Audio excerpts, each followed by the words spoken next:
Nii, jätkame. Parem kasvatus, lapse iseloomu kujundamine. Sissejuhatuse osa sai loetud. Nüüd siis jätkame kasvatusega.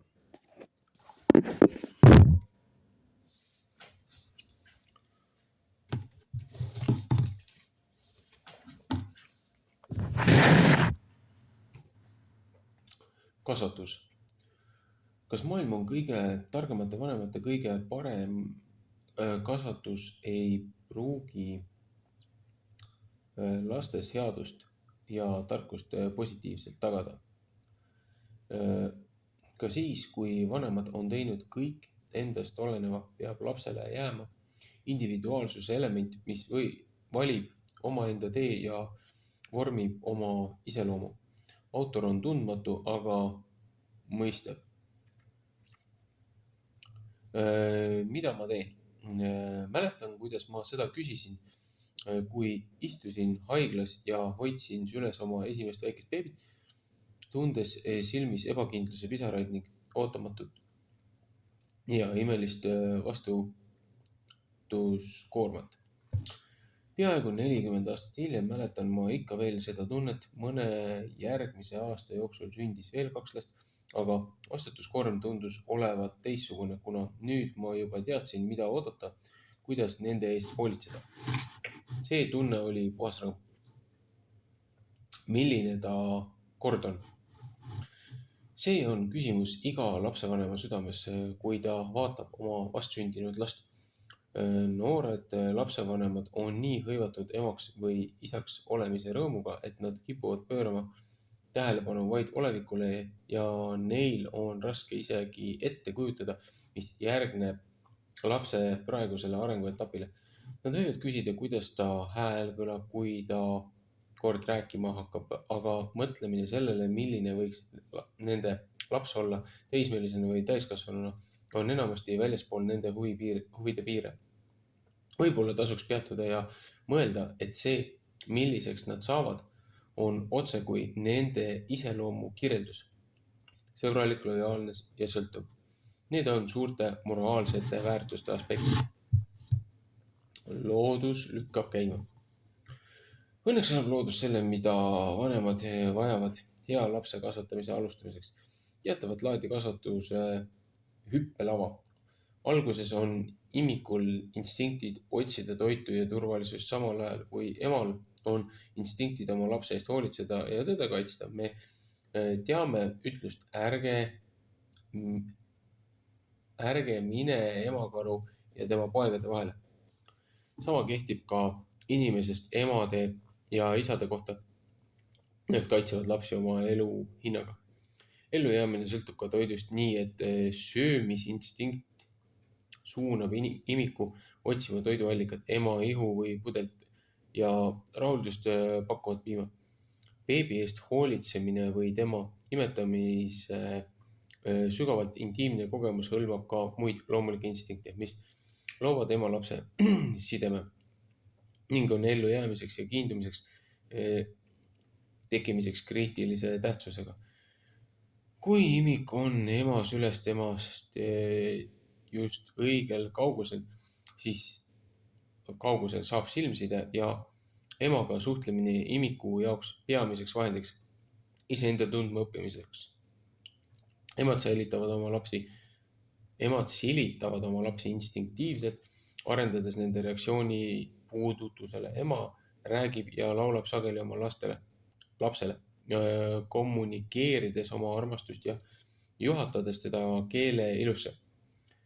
Nende elementide kombinatsioon on kogemus, mida korratakse päeva jooksul uuesti ja uuesti ning mida tuleb hinnata kui erilist imikule pühendatud aega. Isad ja teised lapse lähedased inimesed saavad samuti osaleda selles imelises sidemes, kui nad näiteks imikut toites talle oma täielikku tähelepanu pühendavad. Teine loomulik trend on beebimängud, milles vanemad osutavad imikule erilist tähelepanu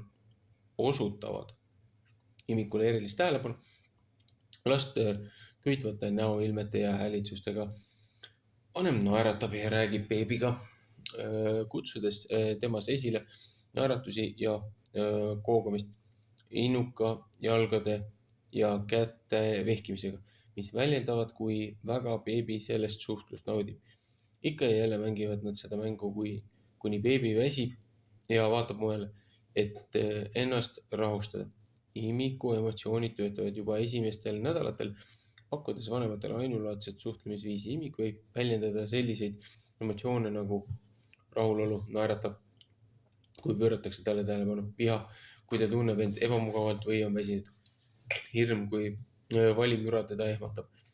Vanem reageerib tavaliselt sellega, et võtab lapse sülle nii kauaks, kuni saab teada ebamugavuse põhjuse. Need beebimängud, kogemused ehitavad üles tugevad armastuse ja usalduse sidemed, kui vanemad on enda tegevuses järjekindlad.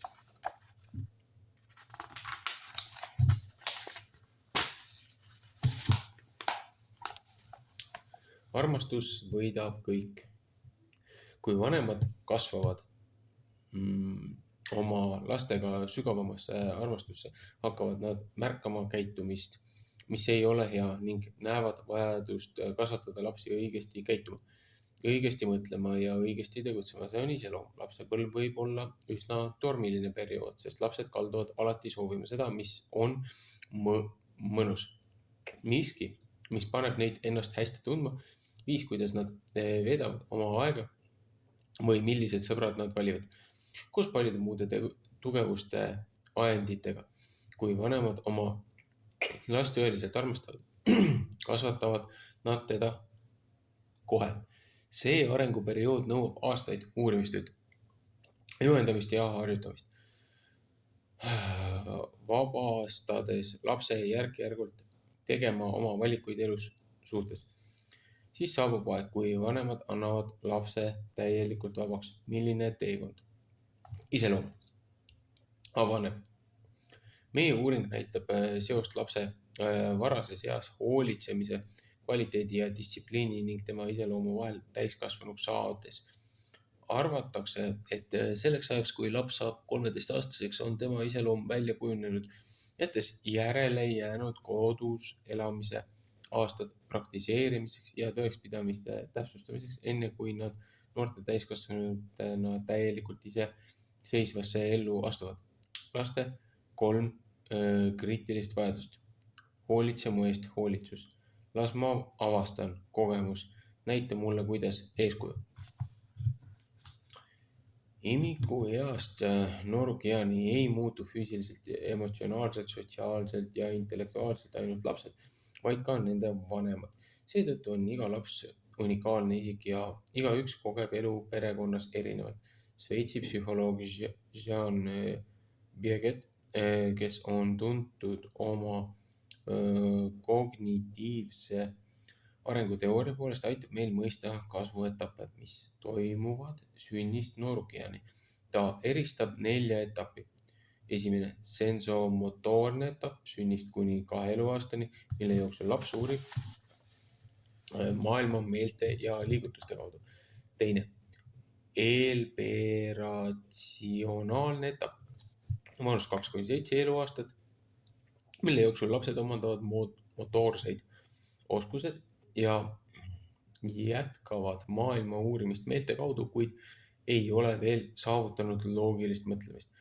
Kolmas, konkreetsete operatsioonide etapp, vanus 7-11 eluaastat, kus lapsed hakkavad loogiliselt, kuid väga konkreetselt mõtlema, ning 4, formaalsete operatsioonide etapp alates 11. eluaastast, kus neil areneb abstraktne mõtlemine. Kui uurime, kuidas lapsed läbi kõigi 4 etapi arenevad ja kasvavad, on hämmastav näha, et esimene periood, see tähendab sünnist kuni 2. eluaastani, on inimesele eluaastatest kõige kriitilisem. See vajab kõige rohkem vanemate abi. Imik on täiesti sõltuv oma vanematest, kes tema eest hoolitsevad, kuni ta hakkab kaugenema, omandades uusi oskusi, nagu enda toitmine, käimine sinna, kuhu ta soovib, ja rääkimine, et ennast väljendada. Kui lapsed jätkavad oma liigutuste ja intellekti arendamist, õpivad nad ka selle maailma kohta, milles nad elavad. Vanemate ja teiste kodus olevate inimestega suheldes õpivad nad, kuidas teistega toime tulla ja probleeme lahendada. Teekonnal läbi lapsepõlve noorukikka õpivad nad tundma oma emotsioone ja seda, kuidas neid juhtida. Vähehaaval kasvavad lapsed suuremaks ja oskavad iseenda eest hoolitsemisel rohkem vastutada, samal ajal kui vanemad teevad üha vähem ja vähem. Meie vastutus vanematena on õpetada lapsi maailmas elama ja andma oma panus neid ümbritsevale ühiskonnale. Laste kasvatus edukaks saamiseks on vaja ära tunda kriitilised vajadused ja neile sobivalt reageerida, andes edasi armastust ja aktsepteerimist. Piged arenguetapid võivad aidata vanematel ära tunda, mõista laste kriitilisi vajadusi nende varasestel eluaastatel. Kui nende põhivajadus on igal arenguetapil õigel ajal mõistetud ja õigel moel rahuldatud, sünnivad head asjad ja laps õpib vastutustundlikku iseseisvust. See, kuidas vanemad laste põhivajadustele vastavad, muutub laste kasvades. Kui igal perioodil on vajadusi, mille eest hoolt kanda, mida uurida, ning asju, mida uurida. Samuti on alati vajadus hea eeskuju järele.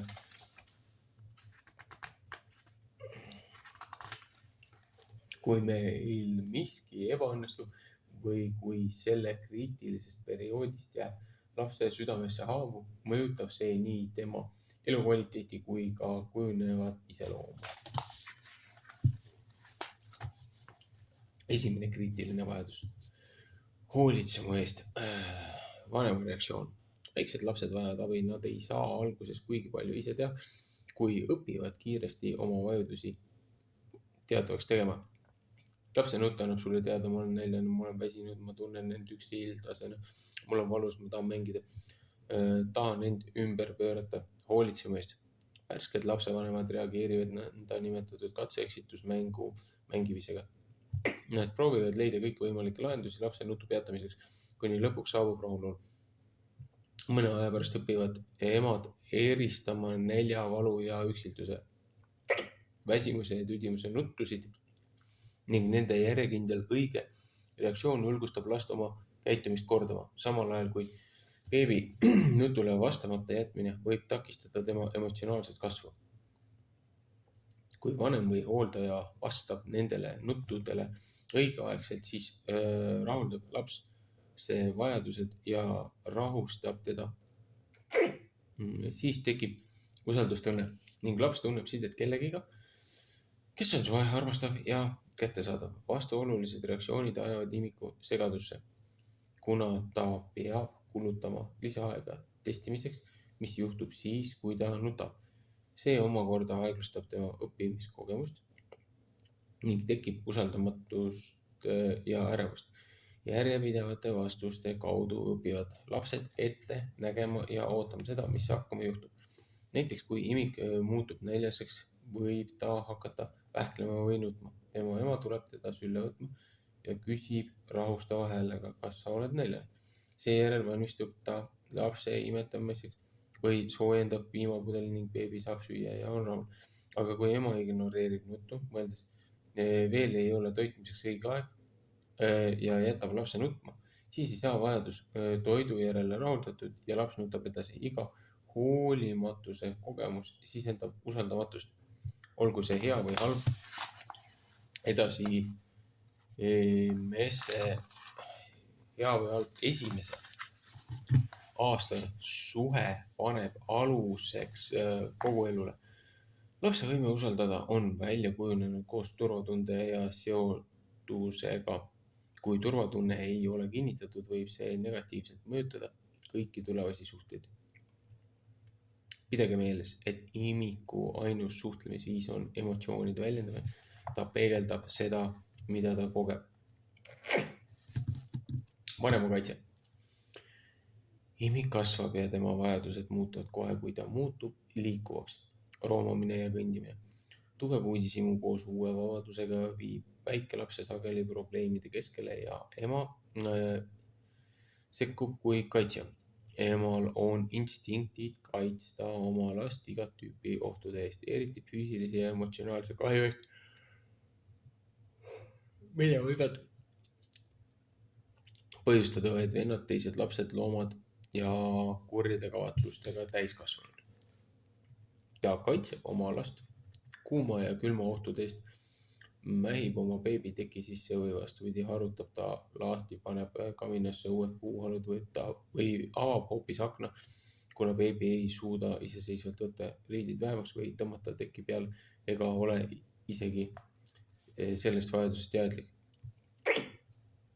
Ema otsustab, kas teatud ilmaga on hea last välja viia või lasta tal olla koos teiste lastega, kes võivad olla haiged. Lapsevanem on imiku kaitsja kõige halva eest. Lapse emotsioonid vajavad samuti vanemate hoolt ja kaitset, kui nad õpivad millegi juhtudes oma tundeid ära tundma ja juhtima. Kui lapsed on mures, siis vanemad sekkuvad, et leida emotsionaalse ärrituse põhjused. Läbi kasvuaastate kogevad lapsed eri tüüpi sotsiaalseid suhteid, millest osa põhjustavad haavatud tundeid, kõrvale jäämist, füüsilist väärkohtlemist ja kiusamist. Võtke neid ohtusid lapse heaolule tõsiselt ja õpetage neid, kuidas enda eest seista, abi küsida ja rääkida juhtunust kellelegi, keda nad usaldavad. Kuid siiski ei saa miski asendada seda turvatunnet, kui nad teavad, et vanemad on igapäevaselt kursis nende tegevuste ja kaaslastega. Teismelised ei pruugi seda kaitstuse tunnet avalikult tunnistada, aga neid julgustab teadmine, et kui nad vajavad abi, on nende vanemad kättesaadavad.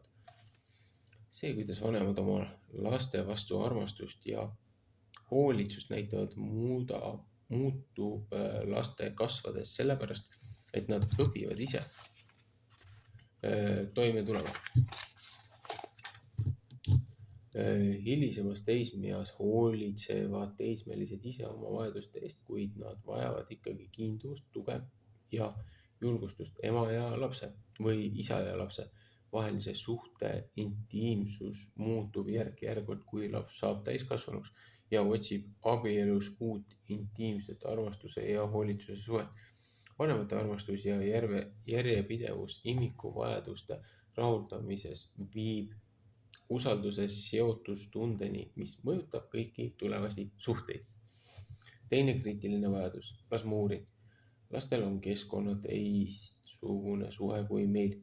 Täiskasvanud imetlevad oma keskkonda, nad võivad selle meelde jätta ja sellest mõelda, kuid laps imeb selle endasse. Need asjad, mida laps näeb, ei jää lihtsalt meelde, vaid nad moodustavad osa tema hingest. Maria Montessori. Lapsed on väiksed uurijad, kes suhtuvad maailma enda ümber uudishimu ja kõrgenenud tundlikkusega. Me teame, et esimese eluaasta lõpuks on kõik beebimeeled omal kohal ja et need meeled, kuulmine, nägemine, kompimine, maitsmine ja haistmine on õppimismehhanismid.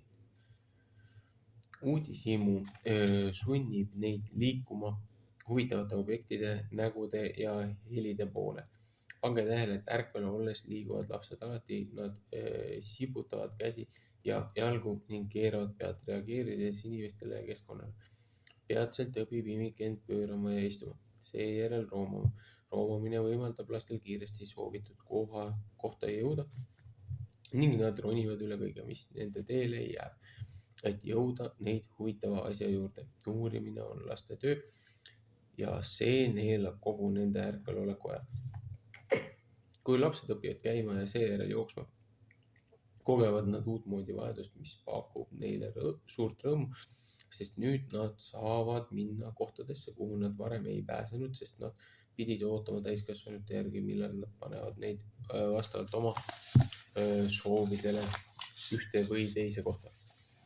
Nüüd nad saavad mängida peitust ja uurida asju, mille juurde nad varem ei jõudnud. Nende uudishimu kombineerituna liikuvusega tekitab neile mõnikord probleeme, kuna neil ei ole veel piisavalt kogemusi, et teada, mis on kahjulik ja mis ei ole või milline käitumine on vastuvõetav ja milline mitte.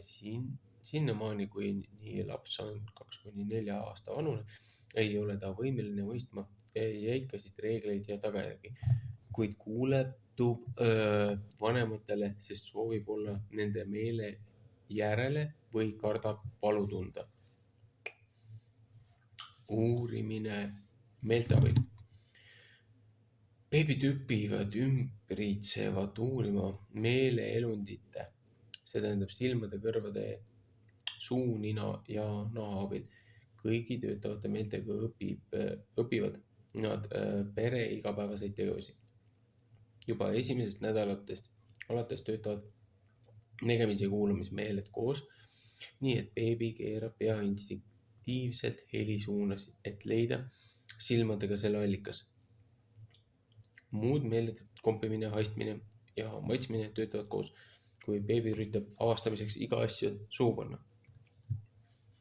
Isegi vanemate omavahelised vestlused, ema või isa hääletoon, näoilmed, kui nad on rõõmsad või vihased või kurvad ja sõnavararikkus. Kõik see võetakse meelte kaudu vastu ja salvestatakse. Iga uus kogemus võtab salvestatud informatsiooni, see omandatakse, kohandatakse ja salvestatakse uue mõttena. Näiteks on Rooma beebi väga huvitatud lähedal magavast kastist. Nii sirutab ta käe välja, et kasti haarata ja pistada maitsmiseks suu. Naturaalne testimisviis. Beebid ei esita küsimusi selle kohta, mida nad tajuvad. Nad lihtsalt imavad selle kogemuse endasse ja see saab osaks neist. Kast tundub sõrmedel pehme, ta teeb näoguvat häält ning tal on nägu silmade, suu, kõrvade ja vurrudega. Asjadele annavad nimed teised inimesed. Kui teda puudutatakse, läheb ta eemale või tuleb hoopis lähemale, et teda paitatakse. Kogu see info kassi kohta saadetakse aju, kus see salvestatakse, olles kättesaadav ja uue infoga liidetav järgmise korral, kui lapsel tekib kokkupuude kassiga. Selliste kogemuste kordumine loob närvis ühenduse, mis juhib last nii, et ta teab, kuidas järgmisel korral kassiga käituda või temaga kontakti vältida. Kogemused liikumise abil.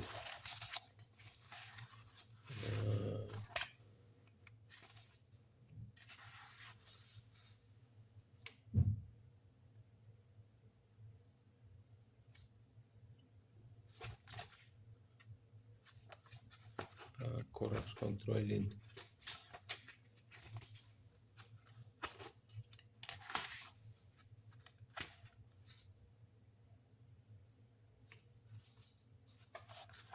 Nii. Kogemused liikumise abil. Kui olete juhtunud pikemat aega vaatama väikelapsi täis tuba, siis te märkate, et nad on pidevas liikumises, välja arvatud siis, kui nad magavad. Liikumine algab sünnihetkest, kui nad sirutavad välja oma käe ja jalad, ajavad selja kaardu, keeravad pead küljelt küljele ja üles, et vaadata teile otsa. Liikumisvabadus on lapse arengu jaoks kriitiline ja seda ei tohi piirata. Immikud vajavad esimesel eluaastal nii kõhuli kui ka selili olemise aega. See võimaldab närvi ja lihasidemetel loomulikult areneda. Tasased siledad pinnad, ohutus ruumis annavad beebile treenimisala. Kui beebi hakkab keerama, laotage elutoa põrandale suur tekk. Mõned huvitava eseme olemasolu liigub imik esimese eluaasta jooksul loomulikult läbi veeremise, käpukile tõusmise, käpukile edasi-tagasi kiikumise, roomamise, enda püsti tõmbamise, seismise, esimeste sammude astumise ja kõndimise järjestuse. Iga tase saavutatakse beebi omas ajastuses intensiivselt ja rõõmsalt, kuigi vanemad tahavad meeleldi näha, kuidas nende pisike beebi roomab ja kõnnib, on lapsele selle tulemuse iseseisev saavutamine kriitiliselt oluline. Sensoorsed, muskulaarsed, neuroloogilised ühendused tekivad loomulikult viisil ümbritseva uurimise käigus. Iga iseseisvuse tasand, roomamine ja seejärel kõndimine viib lapse uutesse kohtadesse, kuhu ta varem ei pääsenud. Kui ta on pika aja jooksul piiratud toolide, istmete, kiikede ja mänguaedikutega, on tema avastamine ja õppimine takistatud. Kui lapsed omandavad oskuse oma liikumist kontrollida, andke neile võimalus laiendada uurimisala ka väljaspool kodu. See tähendab pargis, metsas, rannal, küngastel ja mägedes. Lapse uudishimu koos äsja avastatud võimega kõndida ja joosta mitmekordistab ootamatult tema maailmapilti. Raskused, mis on seotud neuroloogilise arengu mahajäämusega. Kui imikud ei saavuta normaalseid sensomotoorseid tulemusi esimese eluaasta jooksul, võib olla tegemist neuroloogilise arengu mahajäämusega. Oma seminaridel ja õpetajatele ja vanematele kirjeldab neuroteadlaste grupi teadusassistent Cynthia Stewart kriitilisi arenguetappe, mis toimuvad enne sünni ja imiku esimese eluaasta jooksul. Loote arengu käigus tekib grupp reflekse, mida nimetatakse primitiivseteks refleksideks. Need refleksid peavad sündimise ajal olema olemas ja need on loodud esimeste elukuudel ellujäämiseks. Näiteks otsi ja imerefleks suunab imiku otsima ema rinnast toitu. Teine refleks toimub siis, kui imik pöörab oma pead ühele poolele, nii et käsivars ja õlad pöörduvad samale poole kui pea ja lõpuks pöörab laps üle külje. See on hetk, mida me kõik armastame vaadata. Esimesel korral, kui see juhtub, näib beebi olevat üllatunud, kuna ta näeb järsku ruumi teises vaatevinklist ja see on huvitav. Stewart jätkab normaalse ülemineku kirjeldamist ja edasisi eeliseid. Kui laps hakkab seisma ja kõndima ning eelkirjeldatud primitiivsed refleksid kaovad või lähevad puhkeseisundisse. Primitiivsed refleksid peaksid pidurdama, kaduma esimese eluaasta jooksul. Kui need kaovad, tuleb esile üks teine reflekside grupp. Näiteks keha asendirefleksid, mis aitavad lapsel hakkama saada gravitatsioonil põhineva keskkonnaga ja annavad aluse automaatseks tasakaalu kontrolliks, keha hoiaku säilitamiseks ja tahtlikeks liigutusteks. Need moodustavad aluse suurema dünaamikaga süsteemidele, nagu kõne, kompimine, tasakaal, propriotseptsioon, süvatundlikkus, kohe ei võid seda öelda, ja motoorika arengus. Need refleksid ja dünaamilised süsteemid teevad pidevalt koostööd. Nende areng viib motoorika juhtimise, käsitsi kirjutamise, toolil istumise, tähelepanu, käitumise, enesekindluse, enesehinnangu, keskkonna haldamise ja isiklike suhete arenguni ning omakorda viivad lõpuks võimeni lugeda, kirjutada ja arvutada. Probleemid kerkivad esile siis, kui selles protsessis erinevad häired, mis põhjustavad arengu pidurdamist, õpiraskusi, Stewart jätkab, on üldtunnustatud meditsiiniline fakt, et mingi grupi primitiivsete reflekside alles jäämine näitab, et kesknärvi süsteemi talituses on häireid.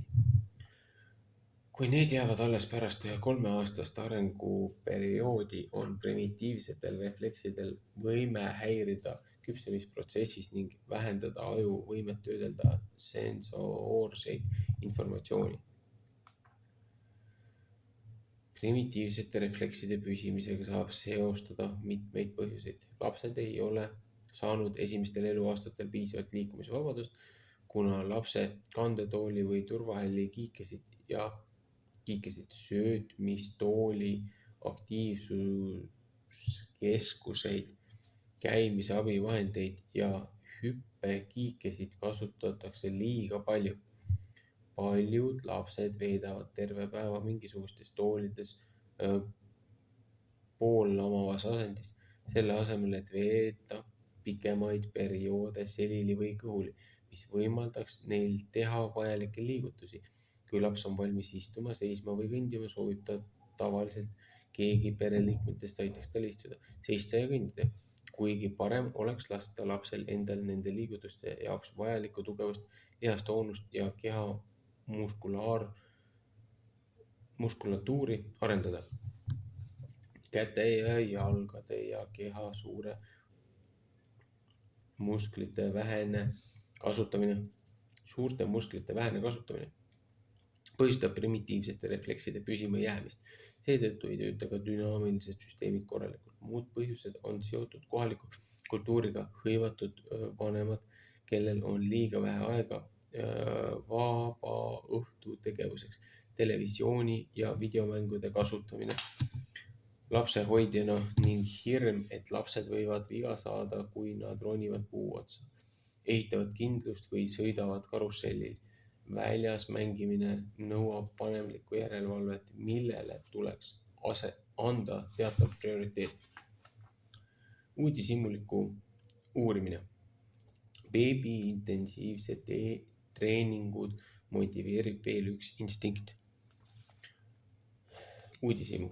Minge lapsega lihtsale jalutuskäigule, et uurida loodust. See tähendab kiverohtu, puid, putukaid, porililli ja igasugust maa kukkunud objekti, kuna tema silmad on sellele kõigele palju lähemal kui teie omad. Pöörake tähelepanu lapse tempole, mis on palju aeglasem kui täiskasvanu oma ja juhinduge lapsest. Mida ta näeb, seda ta uurib, peatudes kassi või putuka vaatamiseks või lille uurimiseks tehes väikseid puhkepause ja leides huvitavaid avastusi. Maria Montessori uuris lapsi, et saada aru, mis neid motiveerib, mis köidab nende tähelepanu. Laps ei käi mitte sellepärast, et kuhugi jõuda, vaid ta käib selleks, et liikuda. Selline jalutamine on hea kehale, hingamisele ja seedimisele. See valmistab lapse ette hilisemaks kehalise harjutuste tervisliku harjutamise rõõmudeks. Kui täiskasvanu liigub, on ta tavaliselt eesmärk, koht, kuhu ta läheb, aga laps liigub vastavalt oma sisemistele arenguseadustele. Ja kuna tema avastamised on sisemiselt motiveeritud, võib 2-aastane laps rahulikult kõndida paar kilomeetrit või rohkemgi, nii kaua, kuni ta uudishimu püsib. Lapsed peavad ronima.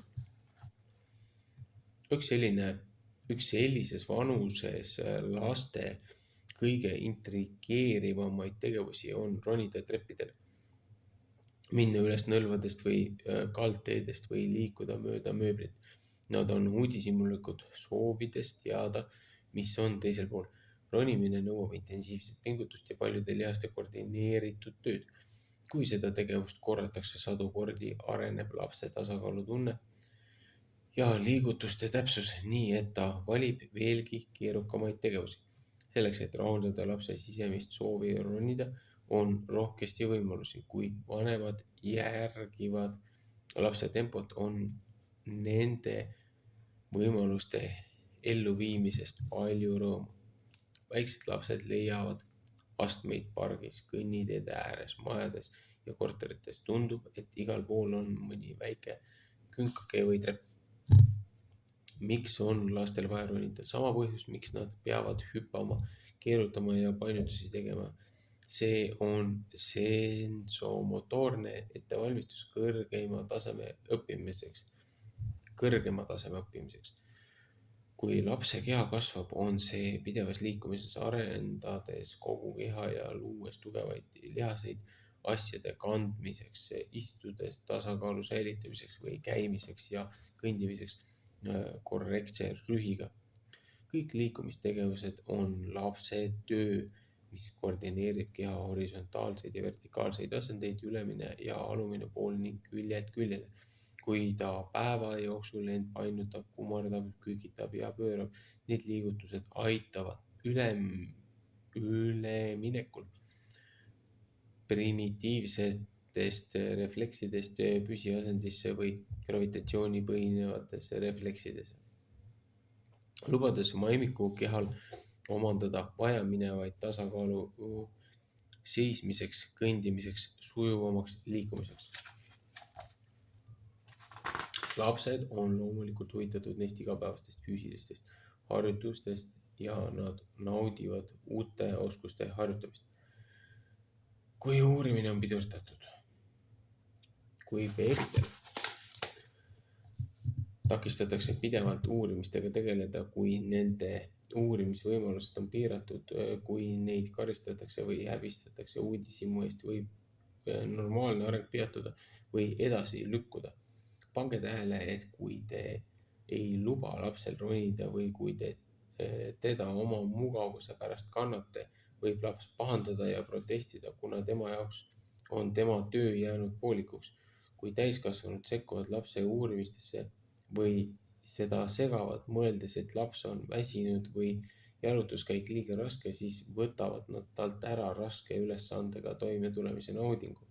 See ei tähenda, et vanemad peaksid leppima lapse iga tegevusega, aga on hea anda talle võimalus maailma uurida.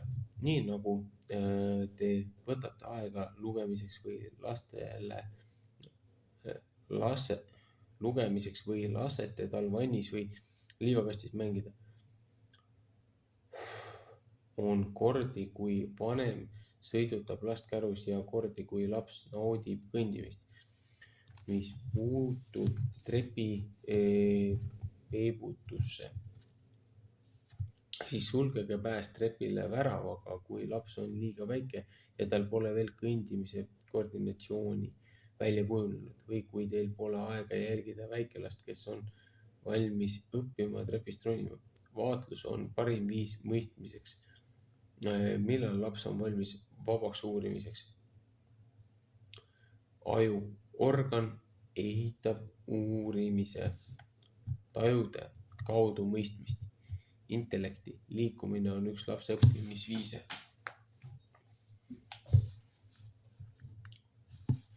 Kolmas kriitiline vajadus. Näita mulle, kuidas. Beebid tuuakse koju. Ei anta neile kaasa kasutusjuhendit. Kui beebid tuuakse koju, ei anta neile kaasa kasutusjuhendit. Ilmselt on hetki, mil iga lapsevanem soovib, et selline raamat oleks olemas, kuid selle asemel on lastel eeskuju vanemad. Vanemate mõju mängib 6 esimese eluaasta jooksul olulist rolli lapse iseloomu kujundamisel, kuna selle ebateadliku õppeperioodi jooksul imab laps oma maailma endasse.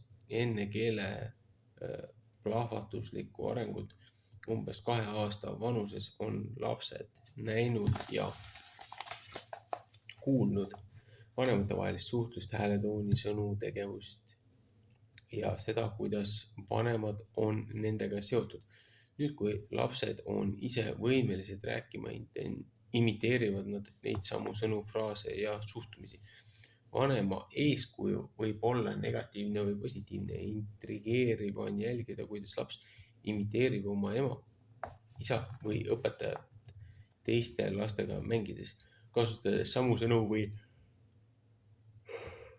hääletoone, mida ta on eelnevalt kuulnud. Kujutage endale ette väikest poissi, kes on vannitoas end üleni habemajamisvauga sisse määrinud, nagu ta isagi, või väikest tüdrukut, kes segab küpsise taignast nagu emagi. Need on tseenid, mille tunnistajaks saate kodus olla iga päev, kui lapsed mängivad jäljendamismänge või proovivad käituda samamoodi kui täiskasvanud nende ümber. Pange tähele, et niisugused teeseldud tegevused sisaldavad kõiksugu käitumist, nii head kui ka halba, ja neid tuleb mõista kui vanemate või mingi teise täiskasvanu, kellega on aega veedetud peegeldust. Teie mõjutajate hulgas on teie laste eest hoolitsevad täiskasvanud väljaspool teie peret. Olen teinud uurimustöid täiskasvanute mõjudest kasvueas lastele. Need mitmekordistuvad kiiresti, kui laps läheb kodust lastehoidu või alustab õppimist koolis. On ülioluline, et vanemad valiksid eeskujud, kelle väärtustest sarnanevad nende omadega, sest lapsed on nendega koos läbi kasvuaastate. Mis tahes käitumise, suhtumiste või tegevuste mõjuväljas on lapsed, muutuvad nad samasugusteks, missugused need on ja mil viisil need ennast juhivad. Negatiivse käitumise imiteerimine. Karmus ja kiusamine on negatiivsed käitumisviisid, mida lapsed teinekord oma kodus kogevad. Lapsed, kes hirmutavad või kiusavad nooremaid või väiksemaid lapsi, on sageli olnud kodus sarnase väärkohtlemise ohvrid. Kui me kohtume vanematega, et vestelda lapse agressiivsest käitumisest või lugupidamatust suhtumisest, siis mõnikord märkame, et laps võib lihtsalt oma vanemaid kopeerida. Teine mure negatiivse mõjuga on see, kuidas isa käitub emaga, sest see annab lapsele täiskasvanu jaoks eeskuju suhteks naistega.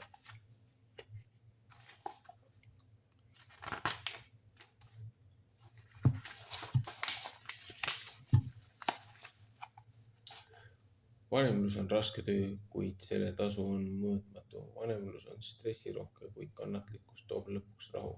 Vanemlus on aeganõudev, aga see on ju vaid nii lühike aeg. Nii on, kui kõik on tehtud õigesti. Alustage varakult.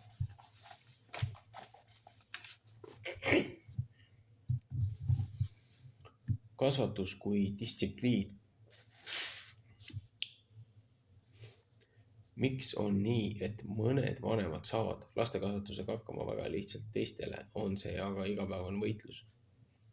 Meile meeldib tegeleda heade lastega, nendega, kes on kuulekad, koostöövalmid, sotsiaalsed ning kelle vanemaid me kiidame hea töö eest. Niisugused pered tõepoolest töötavad selle kallal, et kasvatada oma lapsi tasakaalus armastuse ja distsipliiniga. Kodu on nende laste jaoks turvaline ja hoolitsev kasvukoht, kus nad võivad väljendada oma tundeid ja arvamusi ning kus neid julgustatakse, kiidetakse ja armastatakse. Need lapsed õitsevad õiget liiki kasvatuse mõju all. Teisalt on meil raske välja kannatada isekat, nõudlikku, kontrollimatut last või teismelist, keda me sageli näeme avalikes kohtades või meie sõprade või naabrite kodudes või isegi meie enda kodus, seal, kus ei ole distsipliini, kus reeglid ja nende rikkumise tagajärjed ei ole paika pandud, on sedalaadi käitumine tavaline. Lapsed ei kasva õudsete 2-aastaste või mässuliste teismeliste east välja ilma distsipliinita. Vastupidi, sellised negatiivsed käitumisjooned vormivad isiksuse, kelleks nad kujunevad. Enesekesksed, enesele mõtlejad ja õnnetud. Neile, kes otsivad nõu, kuidas elada hea elu ja vältida lõksusid, tsiteeritakse juhiste andmiseks sageli kuningas Saalomoni õpetussõnu. Vanemlus on kindlasti üks eluala, mille puhul me vajame nii palju abi kui võimalik. Ning see on aluseks siinsele uurimisele laste iseloomu kujundamisest. Juhatab poiss ta tee peale, siis ta ei lahku sellest ka vanas eas. Õpetussõnad 22.6. See iidne õpetussõna on täis tarkust. See on ajatu ja täis põhimõtteid, millele rajaneb hea vanemlus. Otsides heade laste kasvatamise saladust, leiame selle koha õpetussõnas 4 õppetundi, millele tähelepanu pöörata. Ehkki selle ütluse kohta on palju tõlgendusi, võime kindlasti lisada need sõnad meie arusaamale hea iseloomu arendamise kohta. Kui vaatleme õpetussõna iga osa, mõistame paremini laste kasvatuse tähendust nende tulevikule. Sõna juhataja. Sõna juhata 1968 aastal tõlkes õpetaja. Interpreteeritakse tähenduses õpetaja distsiplineeri, kui nad kasvavad. Nii et vanemad peaksid õpetama, korrigeerima ja juhatama oma lapsi hea käitumise õigel teel. Heebreakeelse teksti sõnalise tähendus on algse lapse elu vastavuses tema teega. Alustage lapse elu vastavuses tema teega.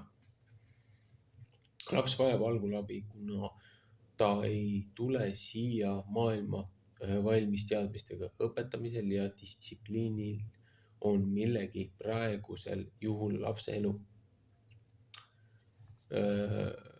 õnnestumisel või läbikukkumisel otsustav ja kriitiline tähtsus.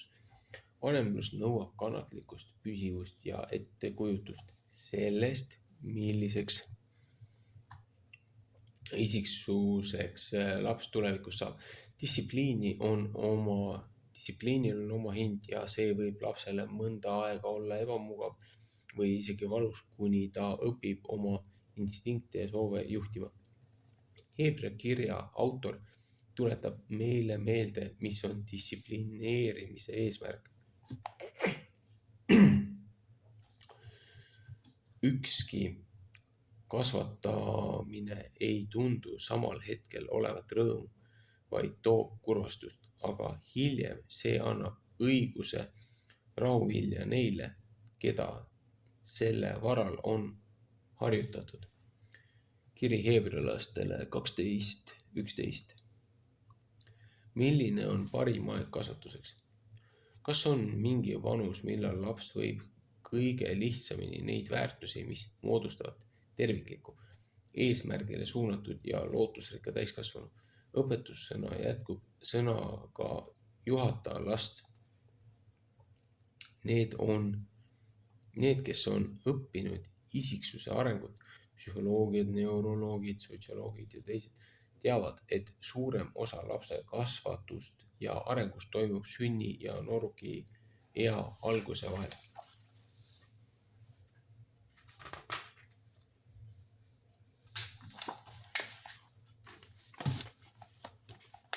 Selles ajavahemikus me leiame, et aastad 7 ja 12 vahel on parimad moraalikoolituseks. Esimesed eluaastad sünnist 7-ni on lapse turvatunde ja usalduse tekitamiseks kriitilise tähtsusega.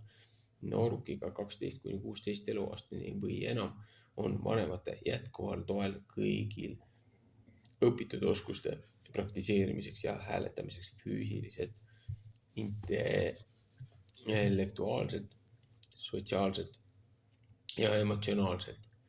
Väärtusharjumused kujunevad varastel eluaastatel mitmes kasvufaasis ja jäävad nendega kogu iseseisvaks täiskasvanu eluks. Lihtsam on iseloomu vormida, kui seda muuta. Lapse noor mõistus ja keha on õpetusele vastuvõtlikud ning harjumusi vormitakse veel igapäevaselt saadavate kogemuste ja korrigeerimiste teel. Huvitav on mainida, et lapsed võtavad religioosse usu vastu loomulikult. Mis on see tee, millele laps tuleb juhatada? Laste ettevalmistus eluks täiskasvanuna hõlmab häid kombeid ja viisakust teiste inimestega käitumisel. Kindlasti sisaldab see selliseid moraalseid väärtusi nagu ausus, vastutus, õiglus, omakasu püüdmatu kaalutulus ja julgus. Ka mõistus peab olema treenitud, nii et nad arendavad endas mõtlemis, arutlemis, diskuteerimis, uurimis ja jälgimisharjumusi ning loovad intellektuaalsuse ja terviklikkuse. Lisaks sellele, kuidas me õpetame oma lapsi maailmas elama, õpetame neid ka elama koos Jumalaga. Lapse usk on puhas ja aus ning kaldub uskuma seda, mida ta näeb pidevalt enda lähedal. Näitena võib tuua vanemate ning teiste teda armastavate ja tema eest hoolitsevate täiskasvanute vaimulikkust. Last õpetatakse sel teel näitama välja aupaklikkust, mõistma avalikku jumalateenistust ja isiklikku palvet ning valmisolekut õppida, mida Jumal tahab talle õpetada. Lihtne lapse õpetamisviisi interpretatsiooni sisaldab nii moraalset kui vaimulikku iseloomu. Meie laste moraalsed väärtused defineerivad selle, kes nad on maailmas ja vaimulikud väärtused defineerivad nende saatuse. Kõik need isiksuse aspekte elatakse välja suhetes, alates perekonnast ja laienedes lapse kasvades edasi teistele sotsiaalsetele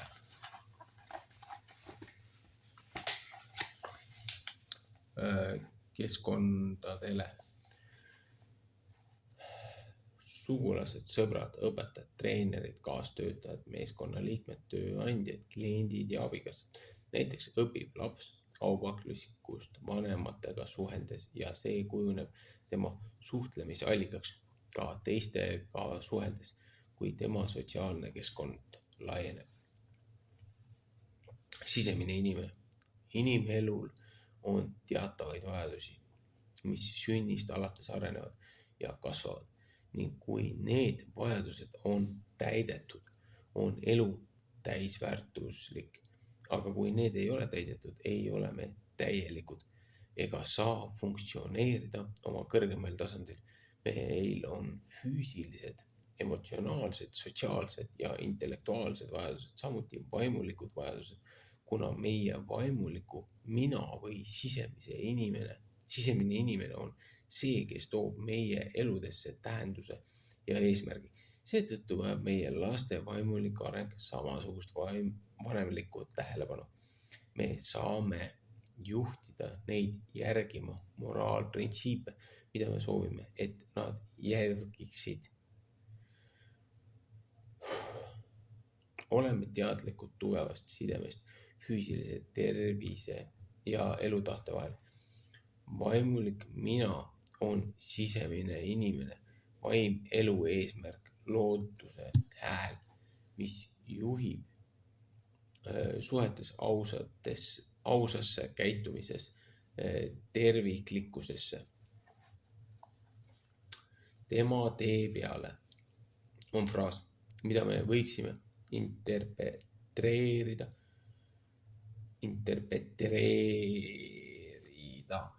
kui isiklikku loomust, mille looja pani alguses paika nii inimliku kui vaimuliku staatuse kättesaamiseks. Kui last on juhatatud tema teel varasest eluaastatest alates, siis ta ei lahku sellest ka vanas eas.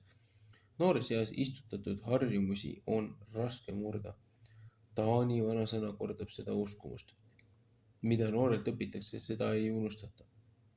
Kui me oleme head harjumused istutanud kindlalt mõistusesse ja ellu, siis oleme teinud midagi väga head. Harjumused muutuvad efektiivsemaks ja tugevamaks kasutamise käigus, nii et inimene võib olla kompetentne ja omandada oskusi seista vastu kiusatustele. See vanasõna rahustab vanemaid, kes oma lapsi kasvatades mõtlevad, kas nad teevad õiget asja, kuid nagu tundmatu kirjanik on kunagi varem öelnud. Ka kõige parem õpetus maailma kõige targemate vanemate suust ei saa tagada headust ja tarkust nende lastes. Siis, kui nad on teinud kõik, mis on nende võimuses, jääb alles individuaalsuse element, mis valib omaenda tee ja vormib omaenda iseloomu. The Pulpit kommentaari 1891. Näited kasvatusest kui distsipliinist. Vaadake olümpiamänge ja kuulake sportlaste lugusid treenimisest ja püsivusest, tagasilöökidest või läbikukkumistest ja sellest, kuidas nad viisalt läbi valu ebakindluse said lõpuks võimaluse kvalifitseeruda mängude osalejaks.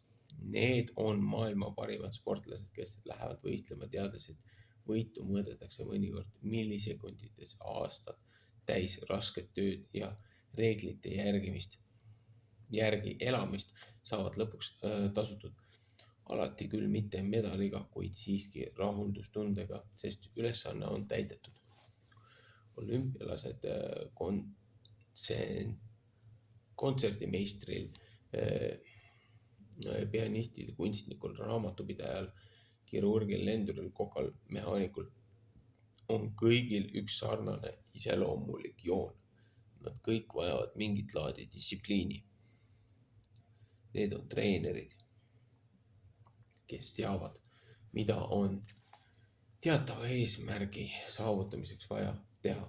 Nad veedavad tunde, kuid aastaid harjutades ideaalseid liigutusi, kogudes vajaminevat informatsiooni või õppides kasutama oma instrumente. On läbikukkumisi ja pettumisi, on ümberhindamisi, vaatlusi ja kohandusi. Üle kõige on suur kogus sisemist jõudu ja meelekindlust jätkata harjutamist, et saada paremaks. Ilmas see on tohutu vastutus, aga õiget laadi armastuse ja distsipliiniga võib lastele õpetada selliseid iseloomuväärtusi, mis lasevad neil olla ühiskonnale toeks, selle asemel, et olla ohuks.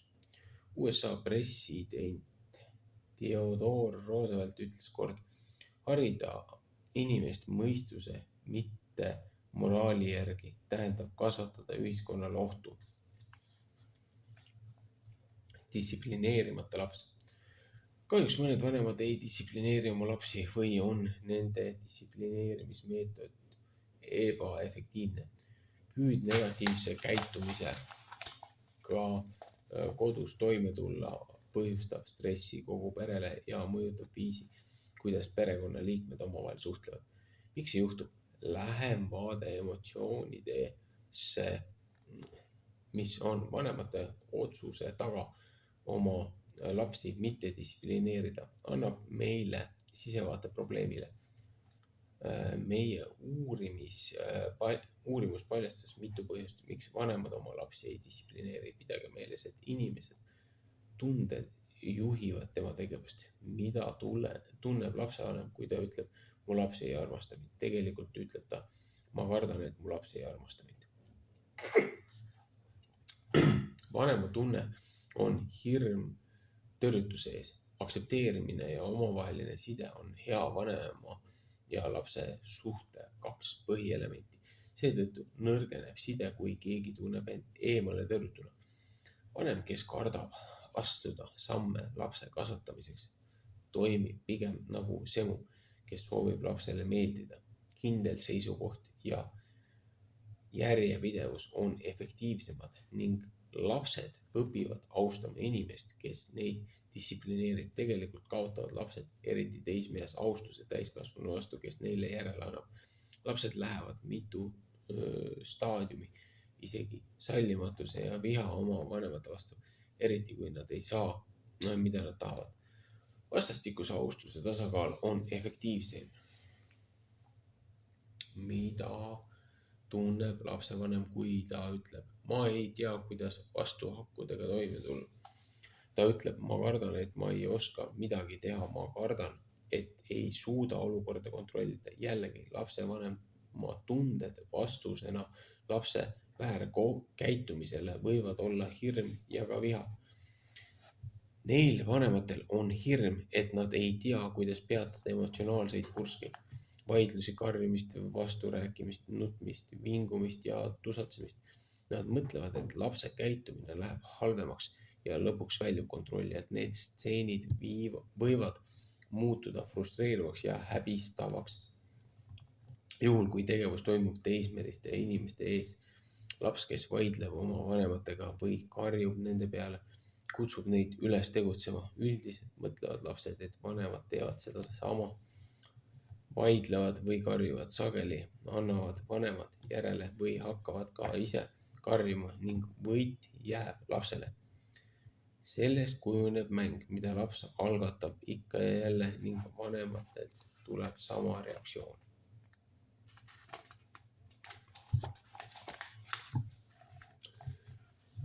Mida tunneb vanem, kui ta ütleb, ma ei taha, et mu laps oleks õnnetu. Ta ütleb, ma tunnen ennast kurvana, kui mu laps on õnnetu, tunnen end süüdi, sest tegin ta õnnetuks või põhjustasin valu.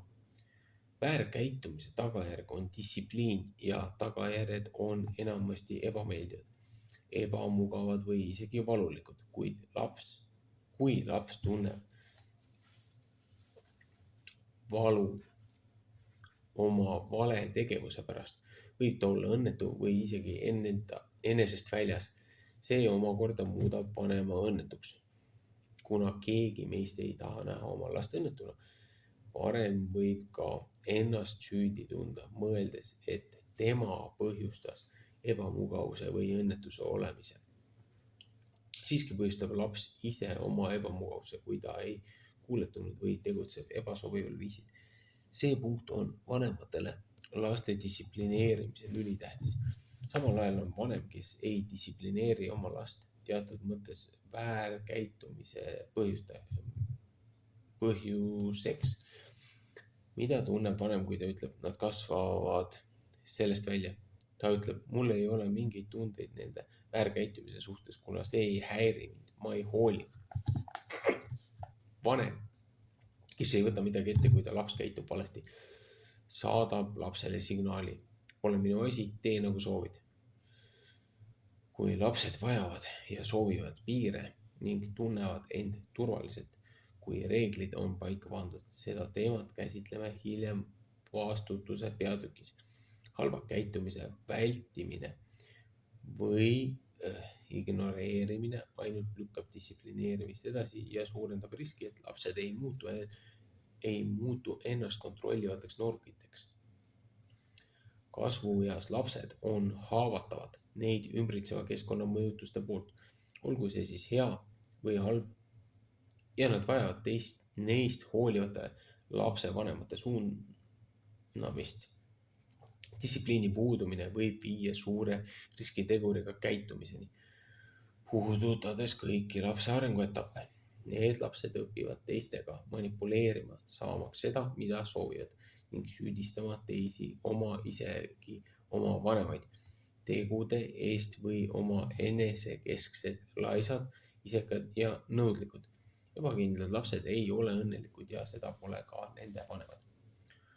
Mis poeg see on, keda isa ei kasvata? Ükski kasvatamine ei tundu samal hetkel olevat rõõm, vaid toob kurvastust, aga hiljem see annab õigluse rahuvilja, keda selle varal on harjutatud.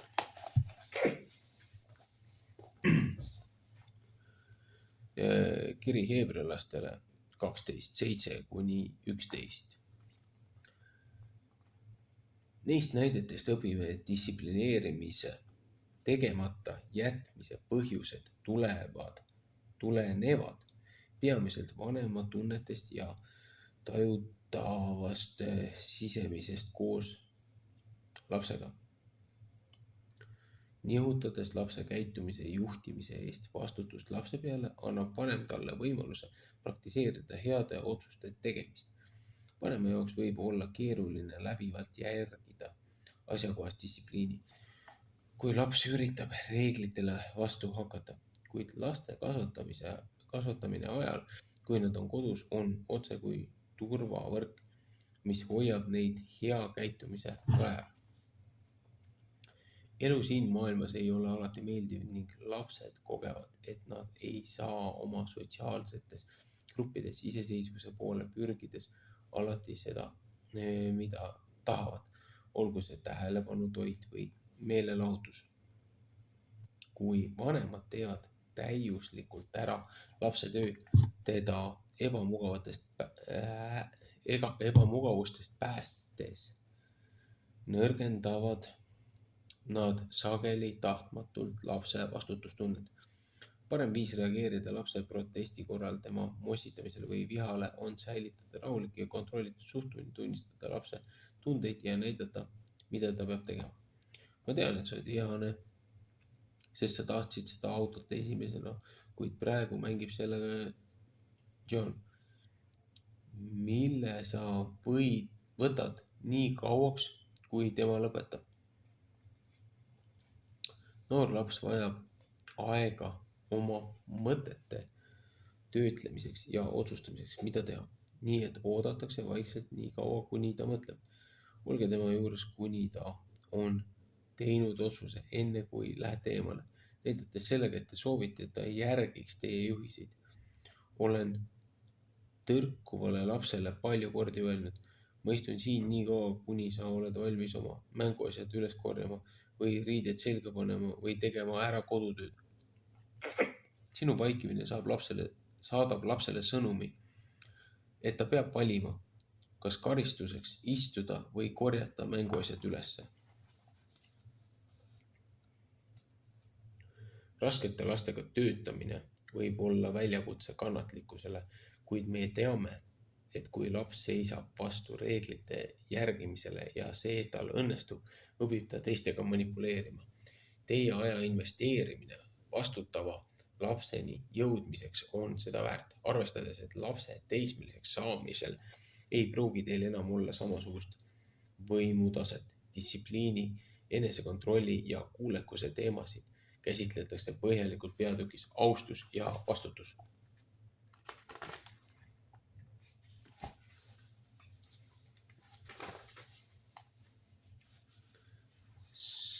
Sellega sai siis põhimõtteliselt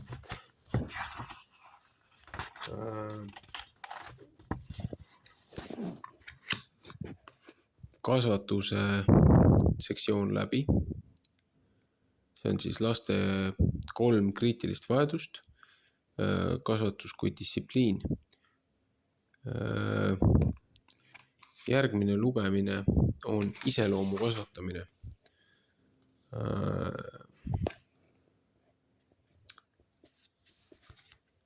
Jätkame teinekord.